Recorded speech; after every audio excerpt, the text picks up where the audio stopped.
Assalamualaikum warahmatullahi wabarakatuh.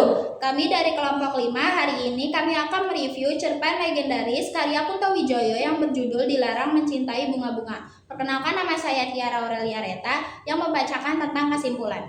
Saya Rika Tusada, di sini saya membacakan sudut pandang, gaya bahasa, dan amanat. Saya Nazwa Putri Kirani, di sini saya membacakan unsur intrinsik yaitu tema dan alur serta penokohan. Saya Widya Ningsih, saya di sini membacakan tentang kekurangan.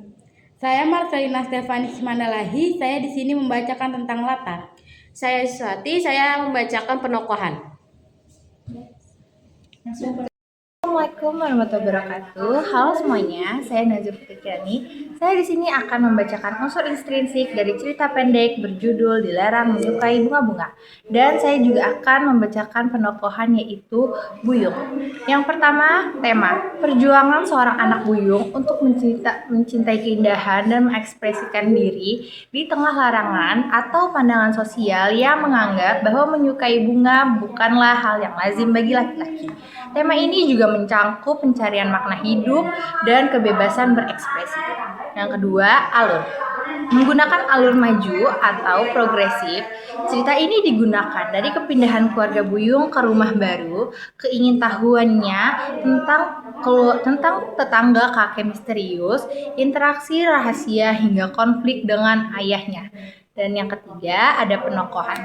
Buyung adalah tokoh utama yang penasaran, sensitif, dan memiliki ketertarikan mendalam pada bunga atau simbol keindahan atau kasih sayang.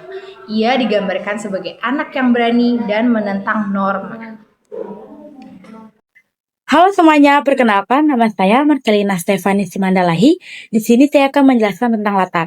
Yang pertama itu ada tempat rumah baru buyung, perkarangan rumah. Tetangga dipenuhi dengan bunga dan lingkungan sekitar perumahan. Yang kedua ada waktu. Tidak spesifikasi, tapi suasana mencerminkan kehidupan masyarakat di suatu kota dan daerah dengan pandangan sosial tertentu. Yang ketiga ada suasana. Penuh ketegangan akibat konflik internal dan eksternal, sekaligus menghadirkan suasana melankolis dan penuh makna. Halo semuanya, saya Suswati. Di sini saya akan membacakan 3 penokohan, yaitu Ayah Buyung. Sosok yang keras, konservatif, dan memegang teguh pandangan sosial tradisional tentang kelaki-lakian yang menganggap bunga adalah hal yang feminim. Melarang keras Buyung menyukai bunga. Yang kedua, Ayah Ibu Buyung. Sosok yang lembut, pengertian, dan sering menjadi penengah antara Buyung dan ayahnya. Yang ketiga, kakek atau tetangga. Sosok misterius yang menemukan kedamaian dan makna hidup dalam merawat bunga-bunga di balik pagar tinggi. Di sini saya ingin membacakan sudut pandang dalam cerpen tersebut.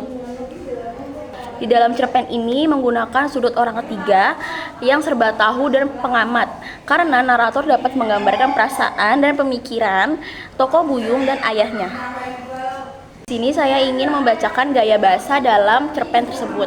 Di dalam cerpen tersebut menggunakan gaya bahasa yaitu yang puitis dan penuh metafora. Bunga-bunga menjadi simbol penting dalam keindahan diri, kasih sayang, dan kebebasan. Di sini saya ingin membacakan gaya bahasa di dalam cerpen tersebut.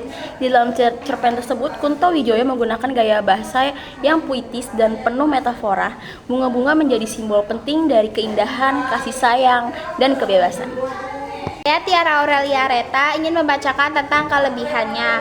Pertama itu kaya simbolisme, yaitu cerpen ini sangat kaya akan makna tersirat, di mana bunga berfungsi sebagai pencarian jati diri, metafora yang mendalam tentang kehidupan, dan karakter yang kuat. Penokohan terutama karakter ayah dan buyung sangat kuat dan realistis dalam mempresentasikan konflik pandangan hidup. Dan yang terakhir ada bahasa yang indah. Penggunaan bahasa yang sastrawi membuat cerpen ini menarik untuk dibaca dan dianalisis. Assalamualaikum warahmatullahi wabarakatuh. Halo semuanya, perkenalkan nama saya Widya Ningsih. Saya di sini ingin menceritakan tentang kekurangan dari Dilarang Mencintai Bunga-Bunga. Yang pertama ada alur yang lambat. Bagi beberapa pembaca, Alur ceritanya mungkin terlihat sedikit lambat di awal karena fokus pada pembangunan suasana dan karakter. Yang kedua, makna dan abstrak. Simbolisme yang kuat mungkin memerlukan perenungan lebih dalam untuk dipahami sepenuhnya oleh semua kalangan pembaca. Terima kasih sudah menyimak video review kami. Wassalamualaikum warahmatullahi